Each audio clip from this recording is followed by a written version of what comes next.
Temas contemporâneos da gestão pública 2. Gestão de escolas públicas. Segunda etapa. Lembre-se que a ação de extensão foi dividida em 3 etapas. A etapa 1, que foi o diagnóstico organizacional da escola, e hoje iniciamos a etapa 2, a análise da autonomia e da descentralização. O objetivo dessa etapa: analisar como a autonomia pedagógica, administrativa e financeira se manifesta na escola investigada. Para tanto, vocês devem relembrarem, devem ler de novo, devem rever a unidade 2, modelo organizacional da escola, dada pela professora Márcia na parte teórica da disciplina. Roteiro, é apenas um roteiro. Ficam livres para elaborar o seu próprio roteiro, acrescentar, mas nunca diminuir, certo? Roteiro. 1. Leitura da lei. 2. Análise crítica. 3. Ligação com a realidade da escola. 4. Relatório analítico, 6 a 8 páginas. Um exemplo de relatório analítico. Introdução. Apresente brevemente a escola analisada. O objetivo da etapa. Por exemplo, este relatório tem como objetivo analisar como a autonomia pedagógica, administrativa e financeira se manifesta na escola investigada. A análise busca relacionar os referenciais legais da educação brasileira, principalmente a Lei de Diretrizes e Bases, certamente, com a realidade observada na escola. Continuando o exemplo. Item 2. Fundamentação legal. 2.1. A Lei das Leis, a Constituição Federal de 1988. Apresente o artigo 206 da Constituição. Fale, leia, explique. Explique com suas palavras o que ele diz sobre a educação, a relação com a gestão democrática. Por exemplo, o artigo 16 da Constituição Federal estabelece isso, aquilo. Esse princípio, que está lá elencado, indica que a escola deve funcionar daquela forma. Entre agora na Lei de Diretrizes e Bases, LDB. Apresente o artigo 15. Explique o que significa autonomia escolar, como isso deveria acontecer na prática. Por exemplo, o artigo 15 da LDB estabelece que essa autonomia significa que. Isso, utilize a sua criatividade, escreva. Importante, não copie a lei apenas. Não faça literalidade, não se limite a transcrever a lei. Explique o significado dela. Se for preciso, até consulte um advogado, um bacharel em direito, ou um professor amigo, certo? Ou um namorado, uma namorada. Fica à vontade. O importante é que consigam descrever precisamente os objetivos e o que pretendia o Constituinte de 88 ao fixar aquele capítulo destinado à educação. A análise da autonomia da escola. Autonomia pedagógica. Não confunda com autonomia financeira, com autonomia administrativa. Aqui é autonomia pedagógica do professor na sala de aula. Analise. A escola possui PPP? Ele está atualizado? Os professores participam? As decisões pedagógicas são coletivas? Isso acontece na prática ou no papel. Muitas vezes podem ter esses objetivos, essa autonomia, todo no papel. Mas no dia a dia, a gente sabe que não é bem assim. Então, eu quero análise crítica. Se estiver no papel e não estiver na prática, me digam, colocam no relatório. Exemplo, análise da autonomia da escola, autonomia pedagógica 3.1. A Escola Municipal Esperança do Saber possui um projeto pedagógico PPP, conforme relacionado na etapa anterior. No entanto, verificou-se que este documento não é frequentemente atualizado e a sua construção não ocorre de forma participativa. Os professores participam de análise pedagógica, mas nem sempre são envolvidos nas decisões, etc. Fique à vontade, descreva com precisão. Não invente nada, mas não deixe nada de fora. Análise da autonomia da escola. Autonomia administrativa. Falávamos há pouco da autonomia pedagógica. Agora vamos falar da autonomia administrativa. A escola decide como usar os recursos? Existe participação nessas decisões? Há transparência? Isso acontece na prática ou só no papel? Como é que são feitos os repasses de recursos públicos para a escola? A escola é unidade gestora? Ela tem caixinha escolar para recursos próprios? Ela precisa fazer festinhas em junho e final de ano para arrecadar recursos? Tudo isso pode ser contemplado no relatório. Exemplo, autonomia administrativa.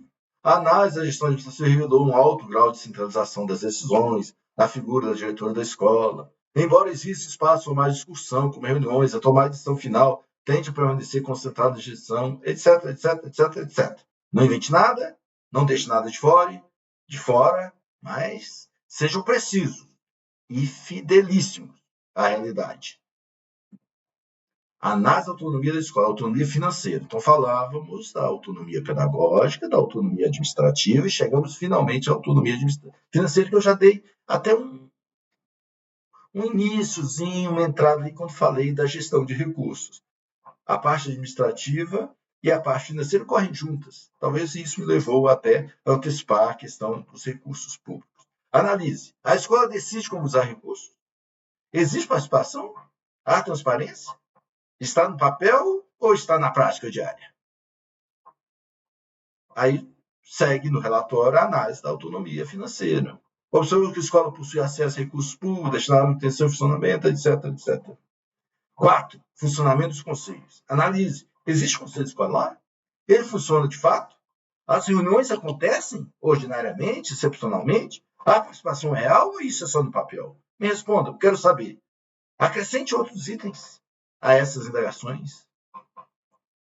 Exemplo, a escola possui conselho, ou não possui instituído, pode ser funcionamento regular, ou é irregular, ou é esporádico. Descreva com precisão. Contradições em teoria e prática. Analise. Ou seja, eu quero que você confronte o que a lei diz de um lado e o que acontece na escola do outro. Esse X é versus, tá? O que a lei diz de um lado versus o que acontece, de fato, na escola. Use as ideias de Amaral, de Arete e outros. Ficam livres. Pesquisem. Não se conforme. Avance.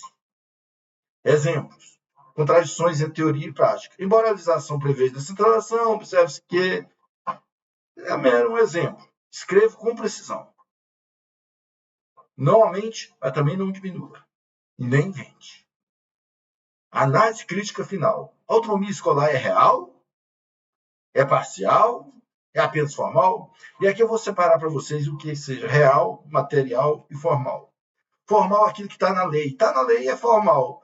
Material é aquilo que a prática diária se observa. Então, se for apenas formal, coloque, critique. Se for formal e material, melhor que seja a vivência prática. Que a autonomia exista de verdade. Justifique com base em tudo que você analisou na parte teórica da disciplina. Análise crítica final. Redijo. Espero um texto conciso, mas completo. Falando da autonomia e da descentralização. Em resumo, não basta dizer tem PPP. Não quero saber se tem PPP.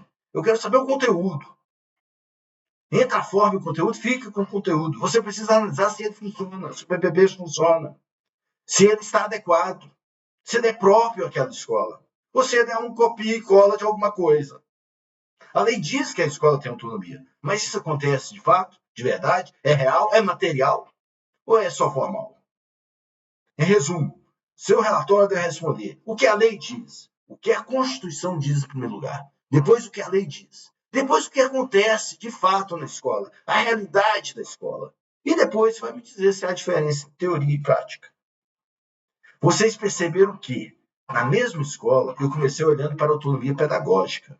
Existe um projeto político-pedagógico, mas ele não é atualizado com frequência. E os professores relatam um pouco participação de construção. Ou não. Vocês podem estar em uma escola que seja exatamente contrário, seja uma escola modelo, um exemplo para a comunidade. Eu até gostaria muito que vocês encontrassem essa escola. Mas confesso que não acredito muito, não. Na parte administrativa e financeira, a escola recebe recursos, mas a diretora decide praticamente tudo, sozinha. Com pouca participação, não fala para ninguém. Ela geralmente tem um apoio político de alguém que a indicou, que ajudou ela a chegar ao cargo de diretor. Será isso? Não sei. Estou indagando. Estou apenas fomentando a discussão. O ponto mais importante.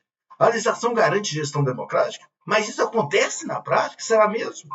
No caso dessa escola, você identifica uma contradição? Existe autonomia formal na lei, mas autonomia real, material, na prática existe? Explore esse assunto. Vá fundo. Pontos fortes da escola.